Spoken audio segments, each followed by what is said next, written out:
I never put much stock in ghost stories. Supernatural encounters? Urban legends? They were just that, stories. But after my first night working as a security guard at a remote, 24-hour gas station, my views changed. Permanently. The station itself was isolated, miles from any real civilization, surrounded by thick, shadowy woods. It was the kind of place that felt like it had secrets buried beneath the concrete, secrets that whispered if you listened close enough. My job was simple: keep an eye on things, handle any odd characters, and make sure the pump stayed clear. Easy money, I thought. A perfect gig. Inside, it was just me and Ray, the night cashier. He was an older guy, mid-40s maybe, with hollow eyes that looked like they hadn't seen proper sleep in years. He greeted me with a nod, his voice as flat as the fluorescent light flickering overhead. "How's the night?" I asked, hoping to cut through the heavy silence. Ray sipped his coffee. "Quiet." I waited for more, but he just stared out the window, as if watching for something. "Anything I should be aware of?" I asked, already feeling the weight of the darkness creeping in from outside. Ray's eyes flicked to me, and for a moment, I thought I saw something strange in them, something worn down, like a man who had seen too much. "Yeah," he muttered, voice low. "There are rules." I raised an eyebrow. "Rules?" His gaze returned to the window. "You'll learn them. Just don't ask too many questions." I tried to laugh, but it came out strained. The silence pressed in, thicker now. The hours crawled by, a few customers coming and going, their cars vanishing into the blackness beyond the pumps. But as the night deepened, the gas station felt more alive. The shadows seemed to stretch and twist in the corners of my vision, shifting in ways they shouldn't. I shook it off, but I couldn't shake the feeling that we weren't alone.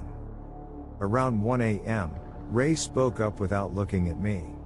"First rule, if you see a kid in a red jacket, don't talk to him. Don't even look at him." A chill crept up my spine. "Why?" Ray didn't answer right away, just stared blankly at the flickering light outside. "You don't want to know." I wanted to ask more, but something in Ray's tone told me not to push. A little later, as I made my rounds, I noticed the fluorescent lights flickering more aggressively. Ray's voice floated through the stillness. "Second rule, if the lights start going out, stay in the light. Don't step into the shadows. They aren't just shadows here." "What do you mean?" I asked, my voice shaky. Ray didn't respond immediately. He finally whispered, "I've seen them. Once." The station felt colder now, and I found myself glancing toward the darkest corners of the room, feeling an unfamiliar weight in the air. I was starting to regret taking this job. By 3 a.m., the station was deathly quiet. Ray's voice broke the silence again. "Third rule, whatever you do, don't open the employees' only door. Don't knock. Sometimes you'll hear noises from behind it, scratching, whispers, but ignore them." I stared at the old, worn door in the back. "What's behind it?" Ray's eyes darkened. "I don't know. And I'm not curious enough to find out." The hours stretched on, and the oppressive atmosphere grew thicker, almost suffocating. Ray stayed unnervingly quiet, his eyes glassy, like he was seeing something beyond the gas station walls. At around 4 a.m., just as the darkness felt its heaviest, he spoke once more, barely above a whisper. "Last rule, if the parking lot light by the pumps goes out, fix it immediately. Because if it stays off, they'll come." I swallowed hard, afraid to ask who they were. The clock ticked closer to dawn, the sky still pitch black. I looked over at Ray to say something, but he was gone. 1 second he was behind the counter, the next, there was nothing but an empty stool and his half-empty coffee cup, still warm. I called his name, but my voice sounded small in the cold air. My heart pounded as I remembered his words, "If I disappear, don't look for me."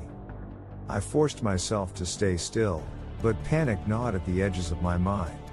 Then the lights outside started flickering. No, no, no. I raced out to the parking lot, fumbling with the switch to keep the light on. My hands trembled, but I managed to reset it just in time. When I turned back to the station, my blood ran cold. Ray was standing inside, back behind the counter, watching me with hollow, empty eyes. Something was different now, something wrong. His voice, distant and eerie, echoed in my head. "You shouldn't have looked for me." Before I could react, the bell above the door chimed, and I froze. Standing at the entrance was a small boy in a red jacket. His face pale, his eyes wide with a strange, unnatural innocence. He stared at me, his voice soft but hollow. "Mister, can you help me? I'm lost. I can't find my mom." Every instinct screamed at me to run, to not even acknowledge him. Ray's first rule echoed in my mind: don't talk to him.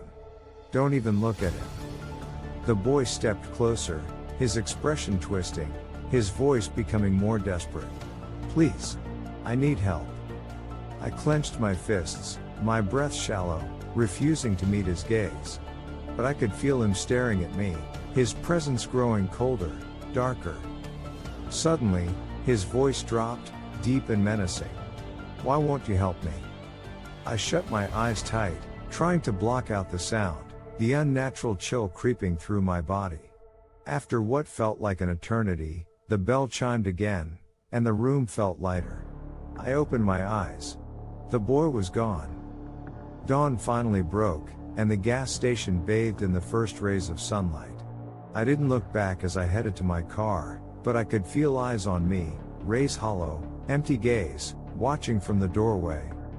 That was my last shift at the gas station. And I'll never go back.